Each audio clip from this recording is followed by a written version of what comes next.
YCP హయాంలో బీసీలపై జగన్ కుట్ర చేశారన్నారు మంత్రి కొల్లు రవీంద్ర. 34% ఉన్న బీసీ రిజర్వేషన్లను కావాలనే 24% ఆనాడు జగన్ కుదించారు అన్నారు. టీడీపీకి అండగా ఉన్నారనే కక్షతోనే బీసీలపై జగన్ కుట్ర చేశారన్నారు కొల్లు రవీంద్ర.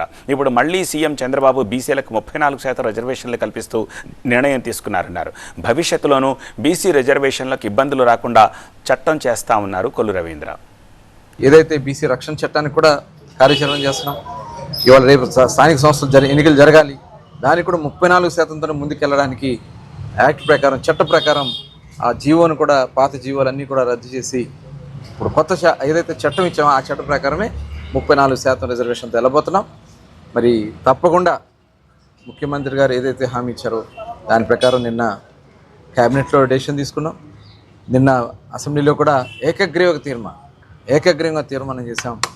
సమర్థవంతమైనటువంటి లాయర్ని పెట్టి చట్ట ప్రకారం మనకు బీసీలకు రావాల్సినటువంటి రిజర్వేషన్ ఇప్పించడంలో ఈ ప్రభుత్వం చిత్తశుద్ధితో పనిచేస్తున్నదానికి ఇదే ఒక నిదర్శనం. ఈ బీసీల హక్కుగా బీసీలకు ఇచ్చినట్టు 34% తిరిగి మళ్ళీ పునరుద్ధరణ చేయడం అనేది నిజంగా ఒక చరిత్రాత్మకమైన నిర్ణయం. అందుకని చెప్పి ముందు ఎన్నికలకు వెళ్ళాలి కాబట్టి చట్టం ఏదైతే మనకు ఉందో 34% చట్టం, ఆ చట్ట ప్రకారం ముందుకు